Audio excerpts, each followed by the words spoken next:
Hey guys, what's up? Connor, aka the Music Fanatic here, coming to you guys with my very first review on this channel. Now for my first review, I thought, what album should I do?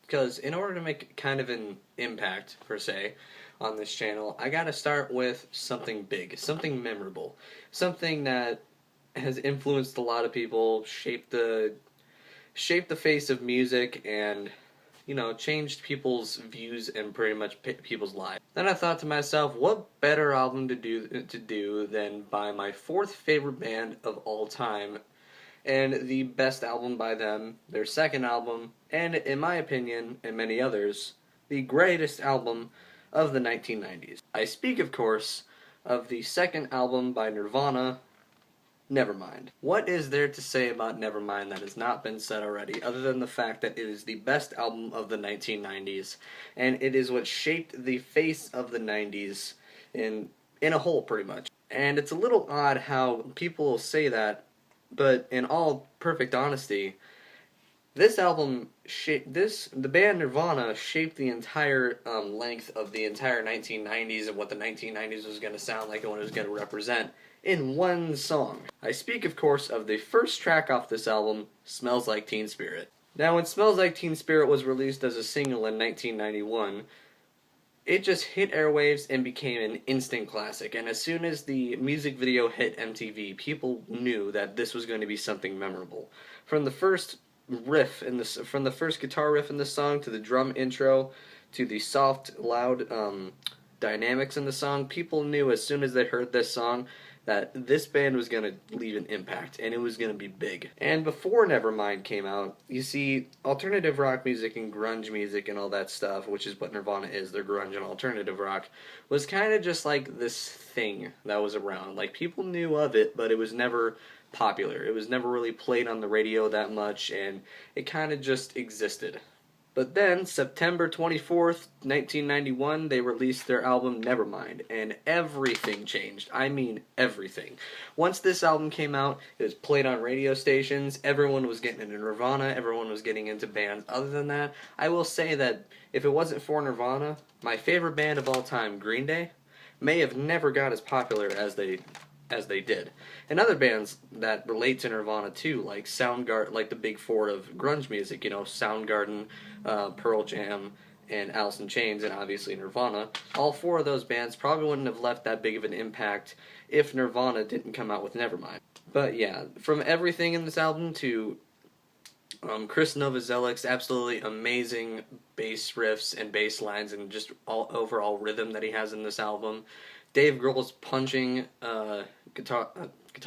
punching drum fills and just overall drumming in the entire album, and Kurt Cobain's absolute genius songwriting in this album. And he's not the best guitarist in the world by a long shot, but on this album, he proves that, you don't have to be the best at playing guitar in order to make a good album. And also, this album, just, to me, honestly, now I'm speaking of my own opinion, for some reason in the back of my mind, when I first heard of Nirvana, I heard it from that one, people like to call it it's just the self-titled album by Nirvana, but it's like a greatest hits album and stuff.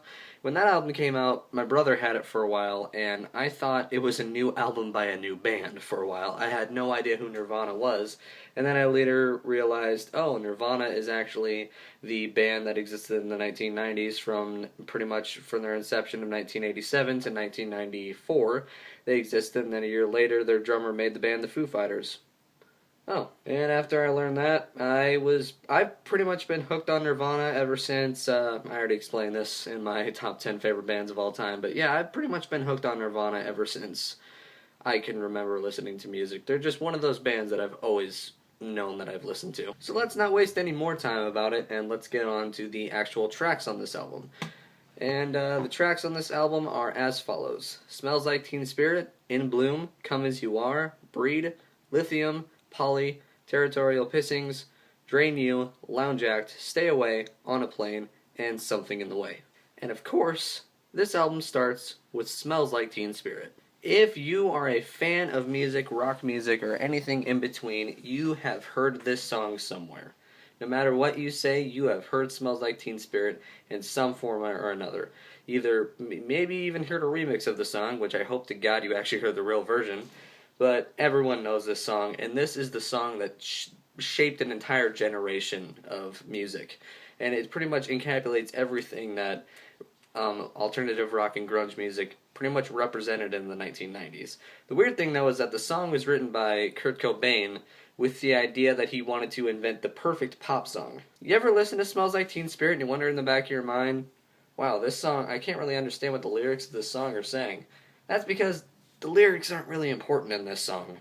You see, what's more important is the way that the song sounds and all that stuff, and the soft, loud dynamics in there. Pretty much, Kurt Cobain was trying to copy the Pixies, and he even admitted that. But pretty much, in a way, he was trying to create, in his mind, was the perfect pop song. And also, the title behind this song comes from when Kurt Cobain and one of his ex-girlfriends, who's also a member of the band Bikini Kill, they're a riot girl band, a punk rock girl band, all girls. But I think they were out partying or something like that. Either way, they got drunk, and Kurt went home and he fell asleep. He woke up, and on his wall was written, "Kurt smells like Teen Spirit." And Teen Spirit is actually the name of a perfume. But I guess, actually, legend has it, he had no idea what Teen Spirit actually was. But when she wrote that on his door, he thought that was kind of funny. Later on, he made the song Smells Like Teen Spirit, and he didn't have a title for it, so he thought back to that. But everything in the song Smells Like Teen Spirit is just perfect when it comes to an alternative rock song. It is the perfect alternative rock song. And if you want to be a snob, I guess you could say the perfect grunge song. But honestly, the perfect grunge song in my mind, Would, by Alice in Chains. The second track on the album is called In Bloom, and it starts off with with a guitar riff that everyone has heard of and that everyone has heard at some point, and the extremely it's another song that has the soft, loud dynamic, and pretty much the song was written about the idea of the macho man in the world and how everyone has to be a tough guy and all that stuff, and that's what Kurt Cobain doesn't like, and he wrote the song about it, and it's pretty much against that, and it's a really good song. I made a drum cover of the song, by the way, which I will leave in the description. I'm sorry if it's terrible. The third track on the album is called Come As You Are, and this is my absolute favorite Nirvana song of all time. Next to All Apologies off of In Utero, this is the song that when I think of Nirvana, I think of this song. And most people, they'll think of Smells Like Teen Spirit, they'll think of Lithium, they'll think of Heart-Shaped Box, they'll think of All Apologies, which is another song I love. They'll think of their cover of the song The Man That Stole the World by David Bowie, but I think of Come As You Are when I think of Nirvana. Everything in this song just represents everything I love about Nirvana. And the song is written about the status quo, and it's pretty much against that. It's pretty much written about going against how other people view the world and how everyone has to be in order and all that stuff, and that's represented in pretty much some of the first lines of the song of what it's about. It's come as you are, as you were, as I want you to be, and also take your time, hurry up, which is actually inspired in the song Adam's Song by Blink-182. They said, I took my time, I hurried up. So there you go. But yeah, the song, and am I the only one that thinks that the lyric, I swear I don't have a gun, in the chorus of the song is extremely morbidly ironic? I guess that's just me. But I really don't know what it is about this song, but ever since the first time I heard the song Come As You Are, it has been my favorite Nirvana song of all time. Then we get to track 4, which is a song that's called Breed, and this is one of the first songs I actually ever heard by Nirvana. It starts with that iconic 3-chord riff, you know, the like that. Then Dave Grohl comes in with his drum, his drum roll in the beginning, and then it just gets into it and stuff. And it's a song that's pretty much about being stuck in like the middle class and all that. And you know, the chorus and everything. Even if we have to, I don't know, I can't really understand it that much, but we don't have to breed. We could plant a house. We could build a tree. You know, it's pretty much talking about. I don't even care, we could have all three, she said. It's pretty much just a song about being stuck in the middle class and all that. And track 5 is called Lithium, and this song is an extremely self-loathing song which was written by Kurt Cobain, but it's one of the best songs by Nirvana in my opinion, and the live version of this song is amazing when they played it at Reading 1992. Am I right about that? Yeah, Reading 1992. But, you know, it's one of the most iconic songs by Nirvana. It has that iconic guitar riff in the beginning, and you know, the iconic you know, on the drums before they get into the chorus and everything.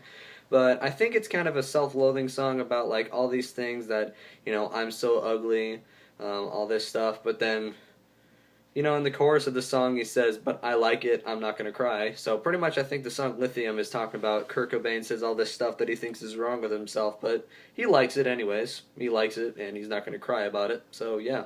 The next song is called Polly, and this song's a little fucked up. You see, because the song is written by Kurt Cobain, and it's actually about, obviously it's written by Kurt Cobain, but it's about, he read a news report over a girl, I don't know if her name was Polly or not, but it's about a girl who was kidnapped and, you know, kept in a basement and, like, raped and all that stuff.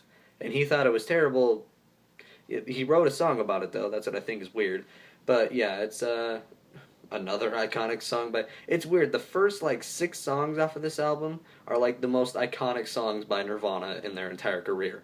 But the first line of the song, "Polly wants a cracker" and all that stuff. "Think I should get off her first."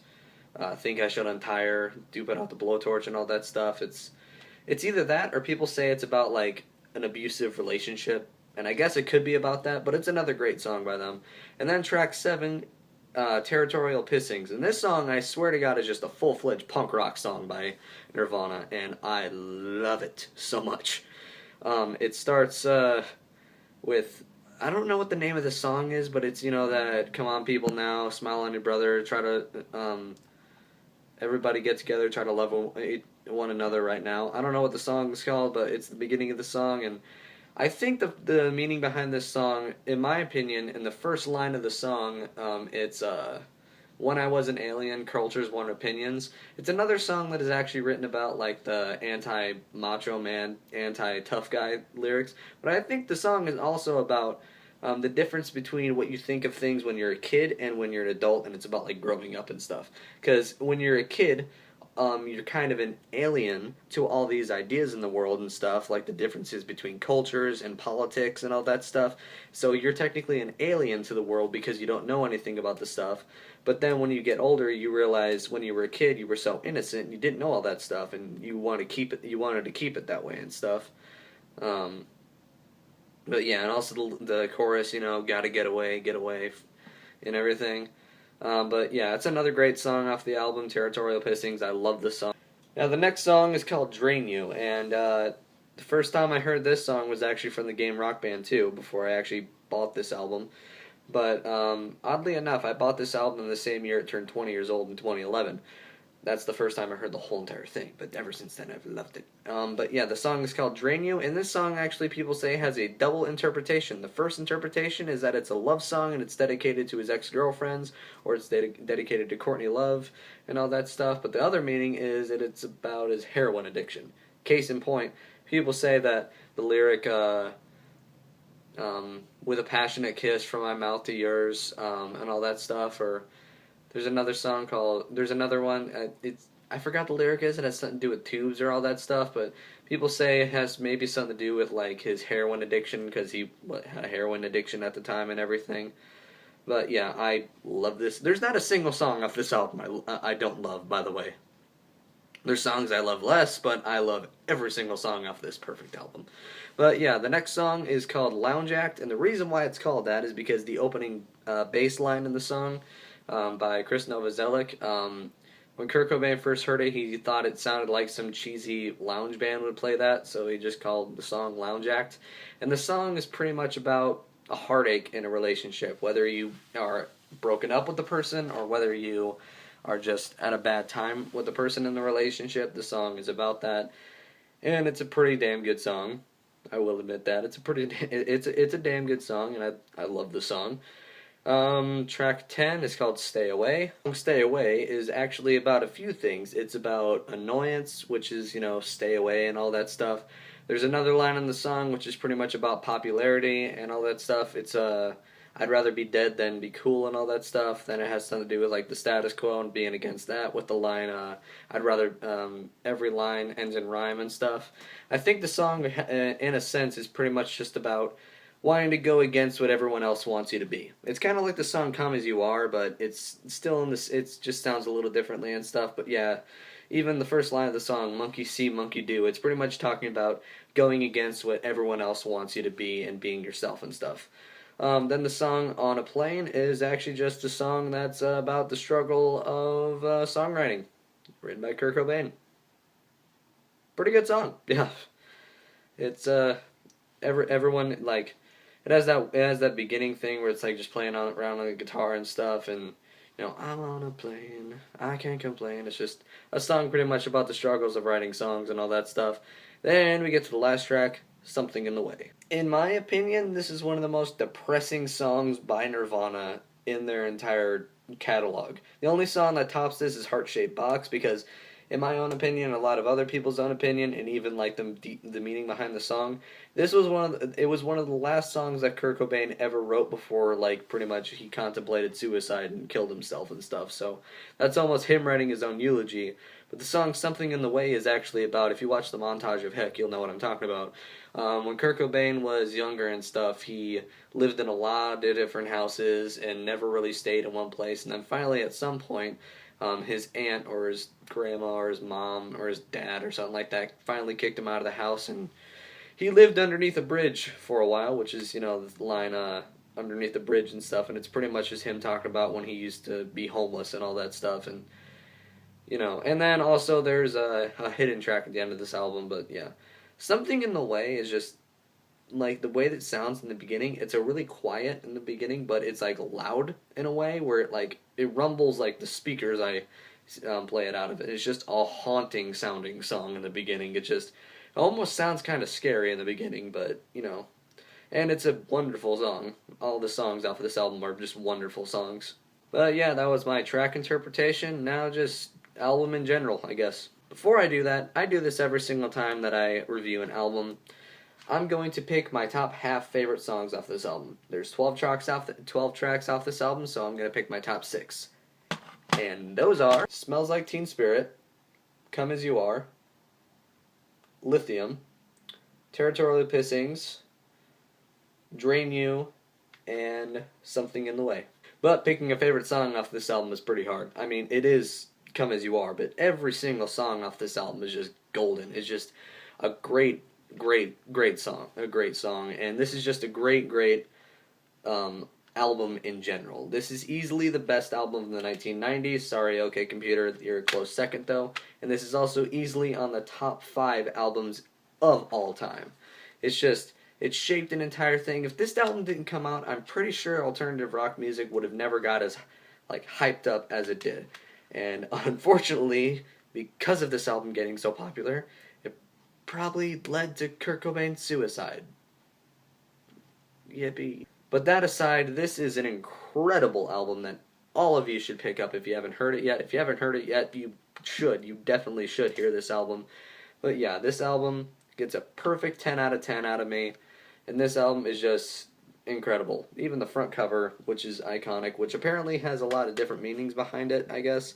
People are saying it's like, oh, the baby is chasing after a dollar bill inside of a pool and all that stuff. So it's like capulating, everyone always wants to go after their dreams and all that stuff, and everyone's always following and all that stuff, and everyone's being a follower. I think it's just a cool album cover. And this is a personal belief that I have right now. I think, hold on for a second, I'm gonna get two things real quick. I think the actual reason why I think this album is so important and so good, and why it sounds so good, and why it was produced so good, is because of this. I'll tell you a reoccurring theme out of this. Nevermind by Nirvana, Wasting Light by the Foo Fighters, and 21st Century Breakdown by Green Day. 3 great albums by 3 great bands, and 3 bands that are my top favorite bands of all time. All produced by the same dude, Butch Vig. Butch Vig, if you don't know who he is one of the best music producers of all time. I'm going to put him up there with the top 3 greatest music producers of all time, and he produced this album. Funny little story, by the way. So I guess Butch Vig even thought when he was working with Nirvana, he knew when he recorded the album, that this was going to be something big. Even Kurt Cobain's mom thought that. Kurt Cobain came home and he played like the songs off of Nevermind and all that, and his mom just had like a scared look in her eyes, and she's like, "You have no idea what's coming for you." But yeah, Butch Vig. The day before he was going in to like produce their album and like work with them and stuff, Kurt Cobain actually called him on the phone and actually just told him how he thought Dave Grohl was amazing. He's just, Butch, dude, you gotta hear our drummer, man. He's the best drummer of all time. He's so good, man. You gotta meet him. Then just hung up. And then Butch Vig came in the next day and he met Dave Grohl, and Dave Grohl's just like this skinny white kid with long hair and all that stuff. He's just like, hey, man, what's up? I'm Dave. And he was like, oh, who's this kid or whatever. But then they played Smells Like Teen Spirit, and Dave Grohl did the drum intro for that, and it just blew his mind. He was just like, this is gonna be huge. And yeah, so the working of Butch Vig and the songwriting of Kurt Cobain, the drumming from Dave Grohl, and the bass playing of Chris Novoselic all just capulate why this album is amazing. An incredible album that you all should get. Perfect 10 out of 10 for me. And yeah, that's pretty much my review for Nevermind by Nirvana's Nevermind. And yeah, if you like this video, give that like button a click. In the comment section below, give me album review requests, and also tell me albums that I should listen to and I should get on CD and or vinyl, because I also collect vinyls. But yes, that's pretty much it. 3, 2, 1, I'm done. Subscribe.